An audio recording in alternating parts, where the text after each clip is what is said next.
بسم اللہ الرحمن الرحیم۔ سن سکو تو سنو میں خوش آمدید۔ ایک نئے ناول کے ساتھ، ایک نئی امید کے ساتھ آپ کی خدمت میں حاضر ہیں۔ آج کا ناول ہے دل کا دروازہ کھلا ہے، جو لکھا ہے نگہت عبداللہ نے۔ قسط نمبر 1 کے ساتھ آپ کی خدمت میں حاضر ہیں۔ اگر آپ نے ابھی تک ہمارا چینل سبسکرائب نہیں کیا تو پہلے ہمارے چینل کو سبسکرائب کریں اور بیل آئیکن کو پریس کرنا مت بھولیے گا، تاکہ آنے والی تمام اقساط آپ کو بر وقت ملتی رہیں اور ہماری حوصلہ افزائی ہوتی رہے۔ شکریہ۔ جس نے بھی سنا کچھ دیر تو اپنی جگہ ساکت ہو گیا۔ خود نومیہ حسن سناٹے میں آ گئی، حالانکہ وہ کم ہی کسی بات پر حیران ہوتی تھی، بلکہ شاید ہی کبھی کسی نے اسے حیران ہوتے دیکھا ہو، اور چونکنے کا تو سوال ہی پیدا نہیں ہوتا تھا۔ گویا اس کے نزدیک سب کچھ ممکن تھا۔ یعنی اگر کسی دن اسے یہ خبر سنائی جاتی کہ آج سورج مشرق کے بجائے مغرب سے طلوع ہوا، تو وہ چونکے بغیر کہتی تو کیا ہوا، روز مشرق سے نکلتا ہے، آج مغرب سے صحیح۔ اور وہی نومیہ حسن اس وقت سناٹے میں کھڑی تھی۔ باقی لڑکیاں الگ اپنی جگہ بت بنی ہیرا کو دیکھ رہی تھی، جس نے یہ خبر سنا کر سب کو دشت حیرت میں دھکیل دیا تھا، اور اب خود مسکرا مسکرا کر ایک ایک کی شکل دیکھ رہی تھی۔ پھر سب سے پہلے سمیرا سناٹے سے نکلی تو اپنی سماعتوں پر شبہ کرتے ہوئے بولی، شاید میرے سننے میں غلطی ہوئی ہے۔ کیا کہا تھا ہیرا تم نے؟ ذرا پھر سے کہنا۔ اور ہیرا بیٹھتے ہوئے بولی، مجھے بھی یقین نہیں آ رہا تھا، لیکن باقاعدہ تصدیق کر کے آ رہی ہوں کہ غزنوی بھائی نے شادی کے لیے نومیہ حسن کو پسند کر لیا ہے۔ تصدیق تمہیں غزنوی کے ہوش و حواس کی کرنی چاہیے کہ آیا سلامت ہے کہ نہیں۔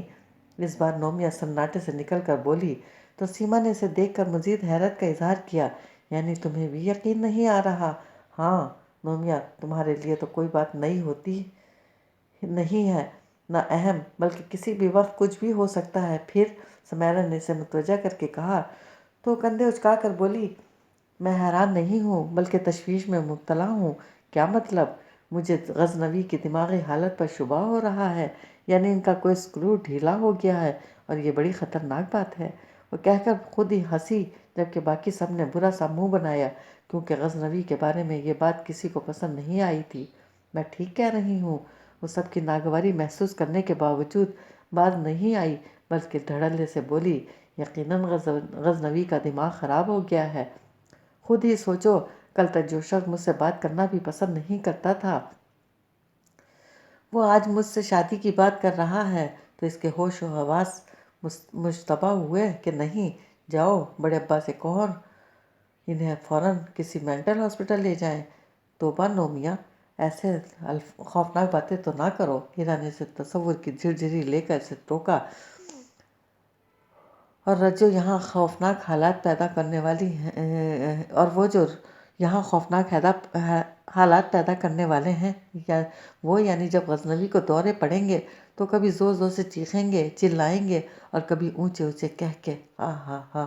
وہ باقاعدہ پورا منہ کھول کر پاگلوں کی طرح ہا ہا کی آواز نکال رہی تھی کہ اسی وقت غزنوی آ گئے، اور انہیں دیکھ کر وہ بجائے خائف ہونے کے ٹھٹائی سے ہنستی ہوئی بولی، میں آپ کی نقل اتار رہی تھی، میرا مطلب ہے اگلے چند دنوں میں آپ کچھ اسی قسم شٹ اپ۔ انہوں نے بہت غصے لہجے میں اسے خاموش کر دیا، لیکن وہ کہاں خاموش ہونے والی تھی۔ سمیرا کو دیکھ کر بولی، دیکھو علامات کا ظاہر ہو رہی ہیں، خدا کے لیے چپ ہو جاؤ۔ سمیرا نے دانت پیستے ہوئے کہا، پھر بولی غزنوی کو دیکھ کر کہنے لگی، آئیے غزنوی بھائی بیٹھیے نا، کیا کر رہی ہو تم سب؟ لگتا ہے کوئی خاص میٹنگ ہو رہی ہے۔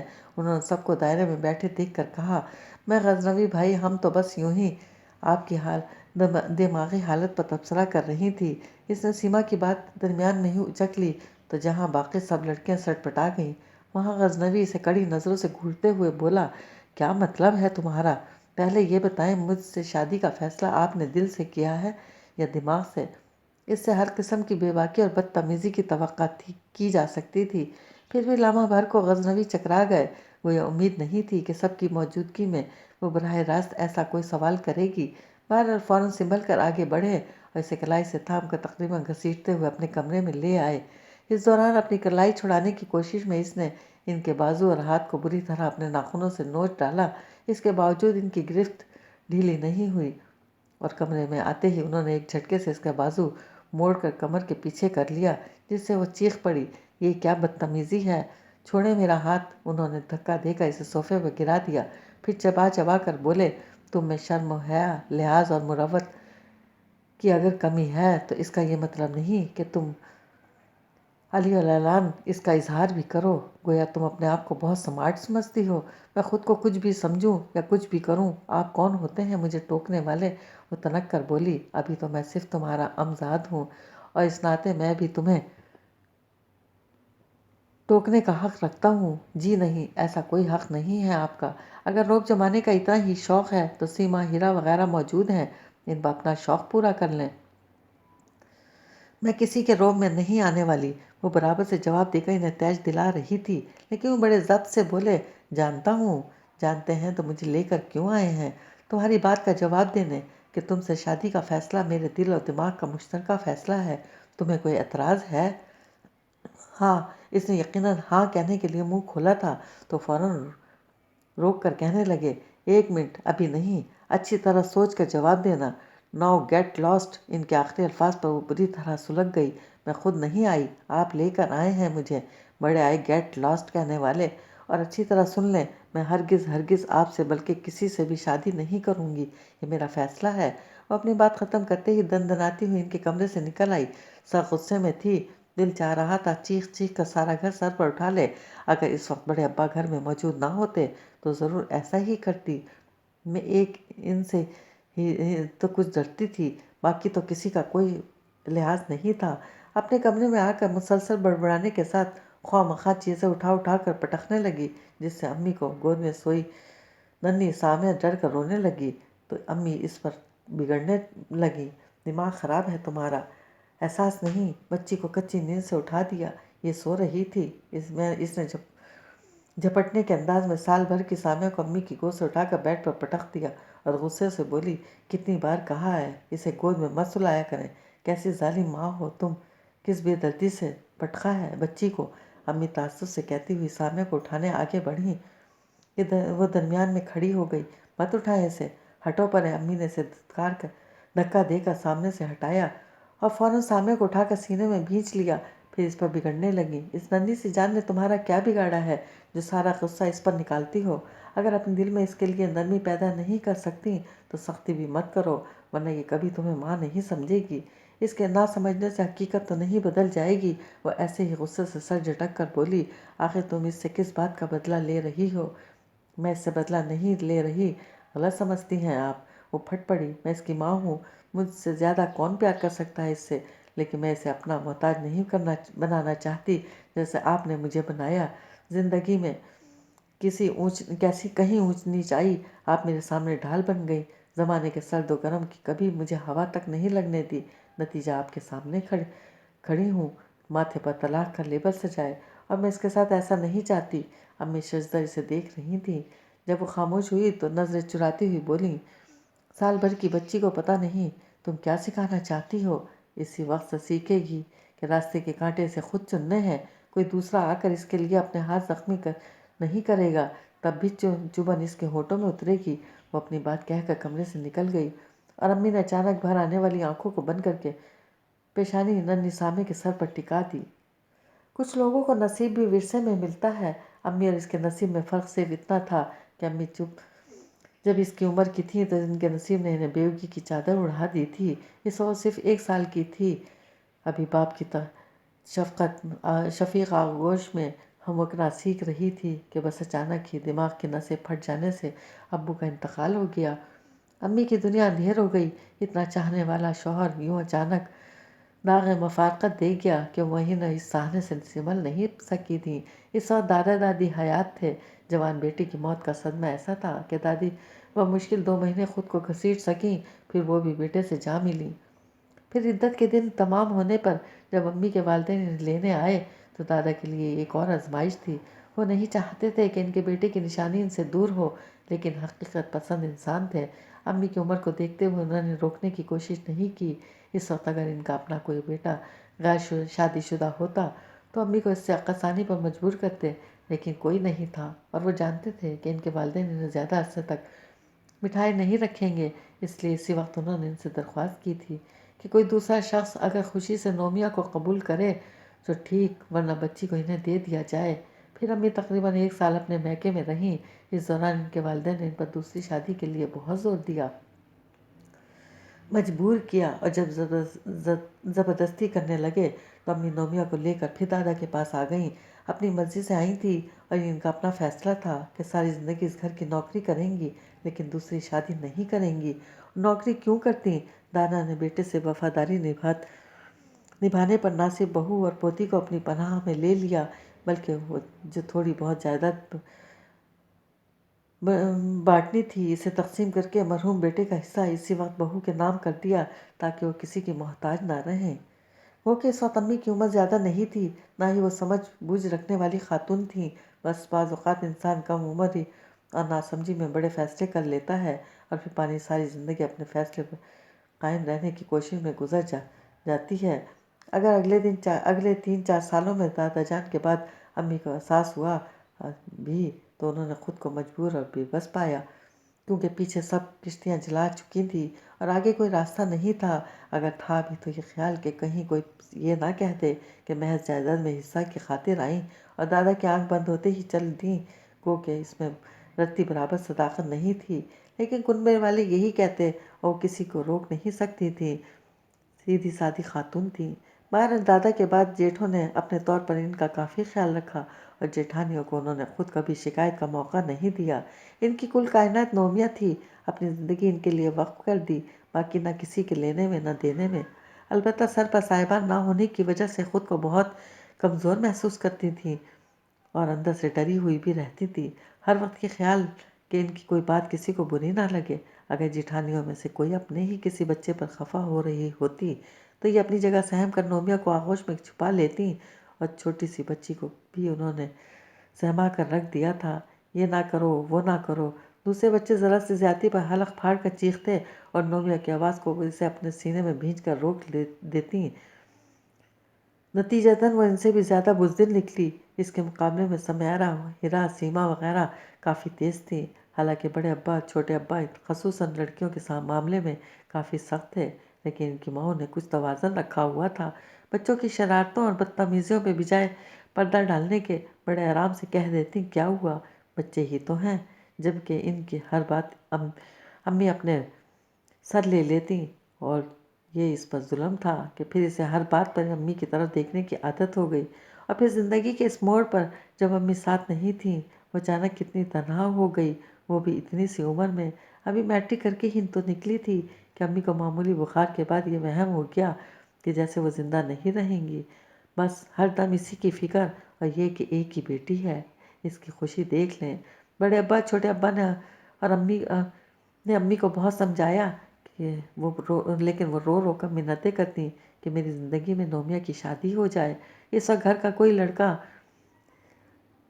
اپنے پیروں پر کھڑا نہیں ہوا تھا۔ سب سے بڑے غزنوی MBA کے لیے باہر جا رہے تھے اور ان کی نظروں میں نومیہ کی شادی سراسر حماقت تھی، لیکن وہی بات کہ وہم کا علاج حکیم لقمان کے پاس بھی نہ تھا۔ امی کی منتوں اور گریہ زاریوں سے مجبور ہو کر بڑے ابا نے ان کی بات مان لی اور پھر اپنے طور پر تو انہوں نے دیکھ بھال کر ہی نومیہ کا رشتہ طے کیا تھا۔ ظاہر ہے یتیم بھتیجی ہے، انہیں کیا پرخاش ہو سکتی تھی آگے اس کی قسمت، اور پتہ نہیں قسمت تھی کہ سسرال آتے ہی اسے لگا تھا جیسے 15-16 سال اپنی نرم گرم آغوش میں دبائے رکھنے کے بعد اب ایک دم امی نے اسے تپتی دھوپ میں دھکیل دیا ہو، اور اسے چیخنا احتجاج کرنا بھی نہیں سکھایا گیا تھا۔ پھر جو دیتا ہے اس کو دباتی ہے۔ سسرال میں چھوٹے بڑے سب اس پر حاوی ہو گئے۔ شوہر مٹی کا مادھو زن مجیدی کے طانے سے بچنے کے لیے اسے اس کے حال پر چھوڑ دیا۔ 1 سال تک سارے ظلم و ستم اس نے بہت خاموشی سے، پھر اسے خود ہی احساس ہوا کہ اس طرح زندگی نہیں گزرے گی۔ کچھ اپنے اندر ہمت پیدا کی اور سامے کی پیدائش پر اس نے سوچا کہ اب واقعی وہ مضبوط ہو گئی ہے، لیکن جو لوگ اپنے ہر حکم پر اس کا سر جھکا ہوا دیکھنے کے عادی تھے ان سے اس کا نظریں اٹھا کر بات کرنا برداشت نہیں ہوا۔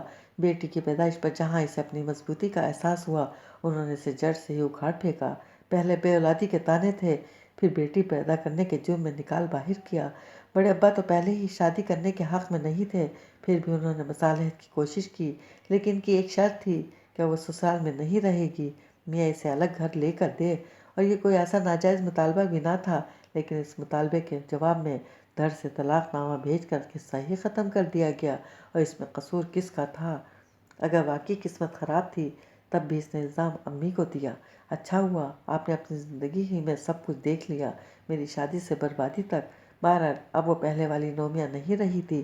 ممتا کی آغوش سے نکل کر وہ صرف 2 سال حالات کی بھٹی میں جلسی تھی، اور ان 2 سالوں نے اسے بہت کچھ سکھا دیا تھا۔ اپنے ساتھ ہونے والے سہنے کا اسے دکھ تو تھا، لیکن زیادہ دکھ اس بات کا تھا کہ سب کچھ بہت جلدی اس پر بیت گیا تھا۔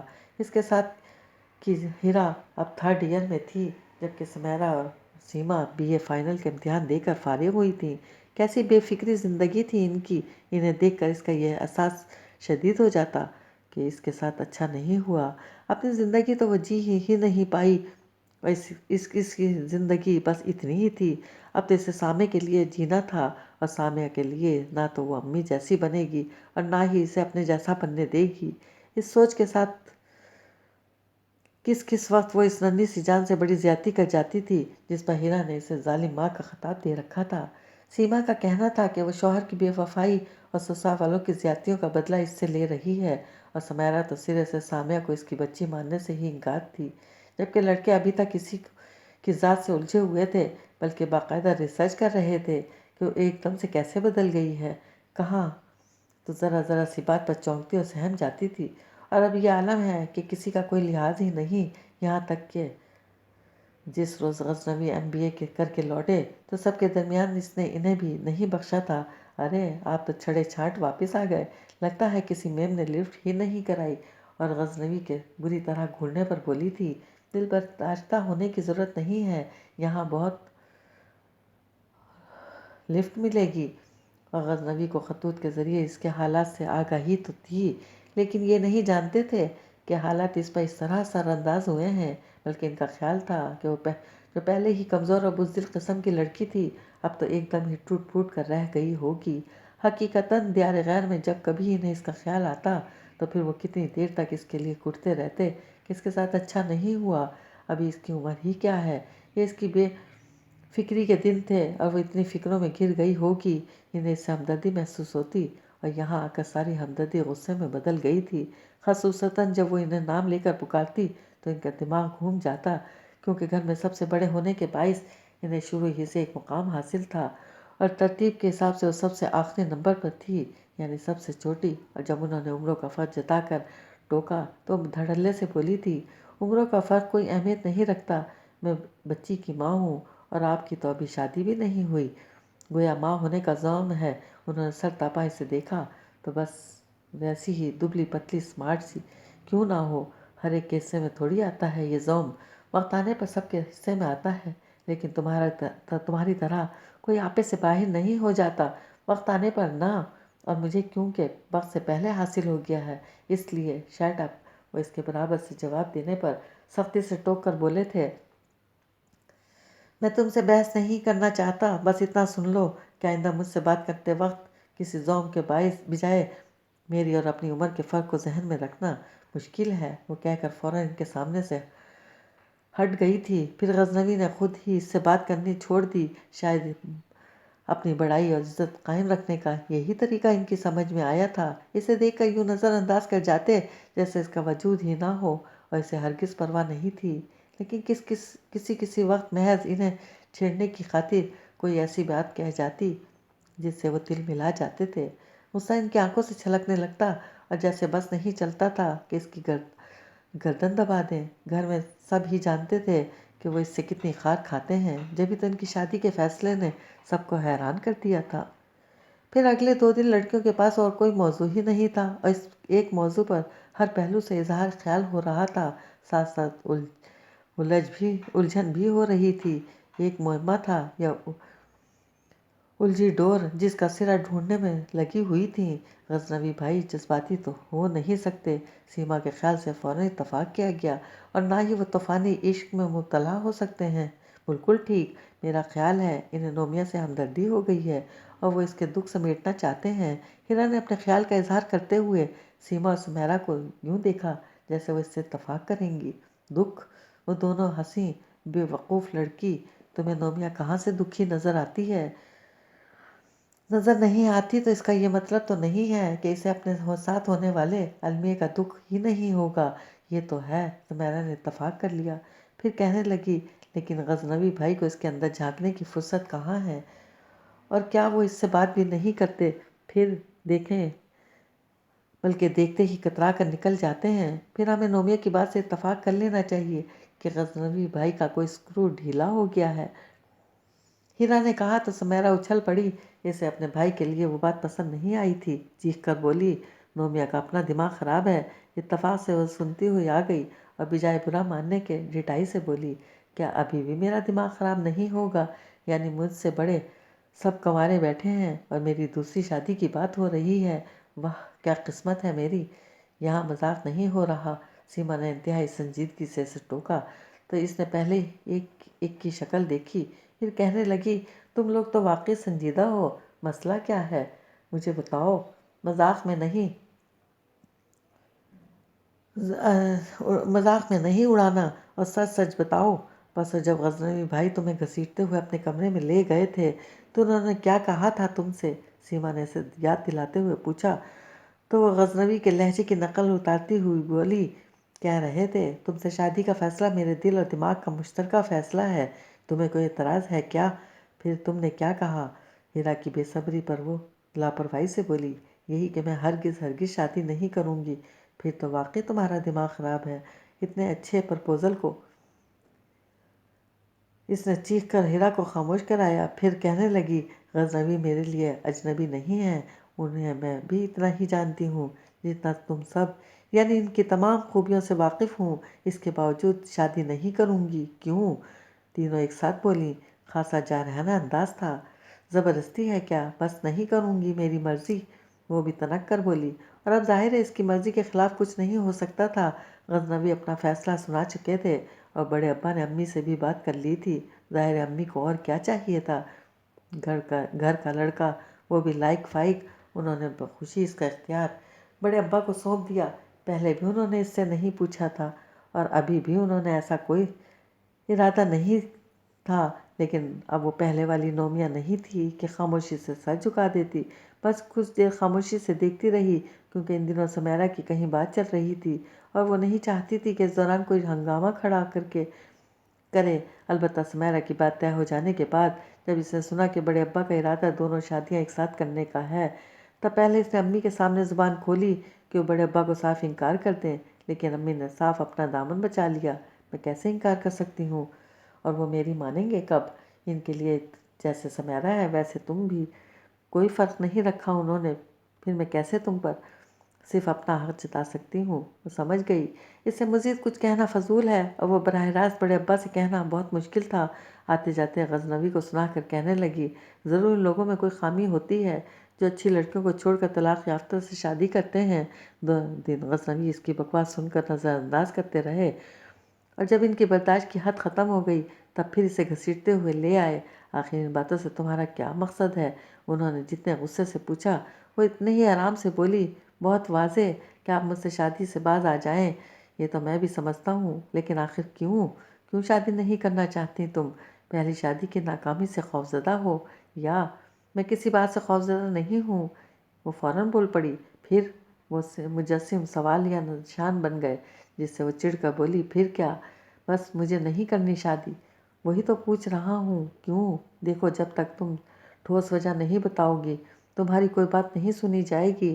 آخر میں انہوں نے نرم لہجہ اختیار کر کے اسے اعتماد میں لینے کی کوشش کی۔ اچھی زبردستی ہے۔ زبردستی کی بات نہیں ہے نومیہ، تم سمجھنے کی کوشش کرو۔ چچی جان تمہاری ہی عمر میں بیوہ ہوئی تھیں، اس کے بعد ان کا دوسری شادی نہ کرنے کا فیصلہ صحیح تھا یا غلط یہ میں نہیں جانتا، لیکن یہ یقین سے کہوں گا کہ تم ان کی طرح زندگی نہیں گزار سکتی۔ کیوں؟ وہ پیشانی پہ بے شمار شکنیں ڈال کر بولی، اس لیے کہ زمانہ بدل گیا ہے، محبتیں، رواداریاں سب وقت اپنے ساتھ بہا لے جا رہا ہے۔ یہ برسوں پہلے کی بات ہے، جب چچی جان تمہاری انگلی تھام کر دوبارہ اس گھر میں داخل ہوئی تھی تو انہیں یقین تھا کہ یہاں تمہیں باپ نہیں تو باپ جیسی شفقتیں ضرور ملیں گی، اور یہ تم جانتی ہو کہ ان کے یقین کو کہیں ٹھیس نہیں پہنچی۔ کیا تمہارے پاس ایسا کوئی یقین ہے؟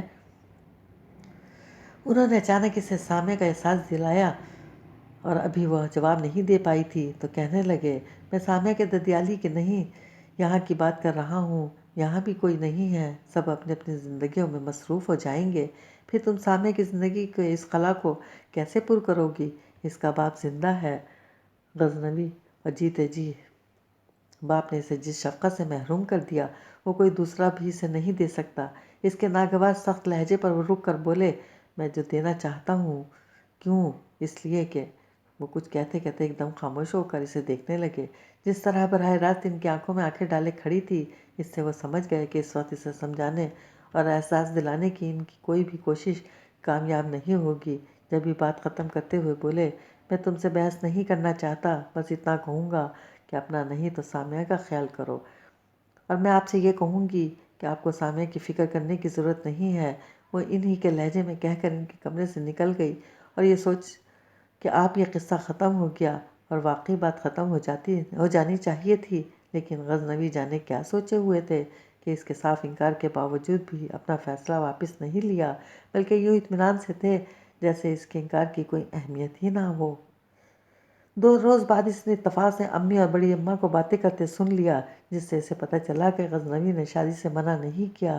حقیقتاً وہ بری طرح تل ملا گئی۔ اس وقت غزنوی گھر پر موجود نہیں تھے، اور یہ بھی اچھا ہی ہوا، ورنہ وہ اس وقت غصے میں الٹا سیدھا بک کر چلی آتی۔ بہرحال شام تک اس کا غصہ کم ہوا تو اس نے غزنوی سے بات کرنے کا ارادہ ہی ترک کر دیا۔ اس کے خیال میں وہ محض ضد پر اتر آئے تھے، اور ان کی ضد کو توڑنا ناممکن نہیں تو مشکل ضرور تھا۔ اگر وقت ہوتا تو وہ اسی مشکل کام میں لگ جاتی، لیکن یہاں تو بڑی اماں شادی کی تاریخ پر بات کر رہی تھی، اس لیے غزنوی سے الجھنے میں وقت ضائع کرنے کے بجائے اس رات وہ اپنی ساری ہمتیں یکجا کر کے بڑے ابا کے پاس چلی آئی۔ کیا بات ہے؟ بڑے ابا کو یقین تھا وہ کسی کام سے ہی آئی ہوگی۔ پوچھنے کے ساتھ سوالیہ نظروں سے دیکھنے لگے تو سر جھکا کر بولی، وہ بڑے ابا، مجھے آپ سے ایک بات کہنی تھی۔ ہاں کہو۔ ان کا لہجہ ہمیشہ نرم ہوتا تھا، اس کے باوجود جانے کیسا روب تھا کہ ہونٹ تک آئی بات بھول جاتی تھی، اور یہ صرف اسی کے ساتھ نہیں تھا بلکہ گھر کا ہر فرد ان کے سامنے آ کر اسی طرح بزدل ہو جاتا تھا۔ وہ بہت سوچ کر آئی تھی، پھر بھی کہنے کے میں بہت وقت لگا، میں شادی نہیں کرنا چاہتی۔ پھر اچھا ہوا انہوں نے کیوں کا سوال نہیں اٹھایا، اور اس سے بروقت جواب سوچ گیا، میں پڑھنا چاہتی ہوں۔ اس کے بعد اسے انتظار کرنا پڑا کیونکہ بڑے ابا ایک دم خاموش ہو گئے تھے۔ اس نے ڈرتے ڈرتے ذرا سی پلکیں اٹھا کر دیکھا، وہ کیسی گہری سوچ میں تھے، پھر اپنے آپ اس بات میں سر ہلاتے ہوئے بولے، اچھی بات ہے، ضرور پڑھو، کم از کم گھر کی دوسری لڑکیوں کی طرح گریجویشن تو کر ہی لو۔ سچ بڑے ابا، وہ بے اختیار خوشی کا اظہار کر گئی، میں کالج میں ایڈمیشن لے لوں، آپ میری شادی تو نہیں کریں گے نا؟ پہلے یہ بتاؤ، تم واقعی پڑھنا چاہتی ہو یا شادی نہ کرنے کا بہانہ ہے؟ بڑے ابا نے نہایت سنجیدگی سے پوچھا تو سٹپٹائی ضرور، لیکن جلدی سے بولی، پڑھنا چاہتی ہوں، میرا مطلب ہے واقعی، شادی کے بعد بھی تو پڑھ سکتی ہو۔ بڑے ابا نے کہہ کر پھر فوراً اپنی بات کی نفی کر دی، نہیں، میرا خیال ہے مشکل ہے، خیر اگر تمہاری یہی خواہش ہے تو میں رد نہیں کر سکتا۔ شکریہ بڑے ابا، میں جاؤں ہوں، اور ذرا غزنوی کو میرے پاس بھیج دو۔ جی بہتر۔ ان کے کمرے سے نکلنے تک وہ بڑی مشکل سے خود پر قابو رکھ سکی۔ اس کے بعد سیڑھیاں پھلانگتی ہوئی آئی تھی اور غزنوی کے کمرے میں تو باقاعدہ دندناتی ہوئی داخل ہوئی، بڑے آئے مجھ سے شادی کرنے والے، جائیے، آپ کو بڑے ابا بلا رہے ہیں۔ خیریت؟ انہوں نے سر تپا سے دیکھا تو گردن اکڑا کر بولی، اپنے ہاں تو سب خیریت ہے، اور آپ کی خیریت خداوند کریم سے میں تو نیک مطلوب چاہتی ہوں، لیکن میرے چاہنے سے کیا ہوتا ہے؟ کیوں نہیں ہوتا؟ سارا دار و مدار ہی تمہارے چاہنے پر ہے، وہ کہتے ہوئے کمرے سے نکل گئے۔ پتہ نہیں بڑے ابا نے غزنوی سے اور سب گھر والوں سے کیا کہا کہ اس پر کوئی بات نہیں آئی تھی، یعنی سب یہی سمجھ رہے تھے کہ بڑے ابا نے فی الحال اس کی شادی ملتوی کر دی ہے، وہ گریجویشن کرنے تب سوچیں گے، اور غزنوی کے لیے انہوں نے بڑی اماں سے کہہ دیا کہ ان کے لیے کوئی اور لڑکی تلاش کر لیں۔ گو کہ اس گھر میں سیما اور ہیرا بھی تھیں، لیکن دونوں ہی ایک طرح سے منسوب، یعنی سیما کے لیے اس کے ماموں دامن پھیلا چکے تھے، اور چھوٹے ابا نے بھی حامی بھر لی تھی، جبکہ ہیرا غزنوی سے چھوٹے تیمور کو پسند کرتی تھی۔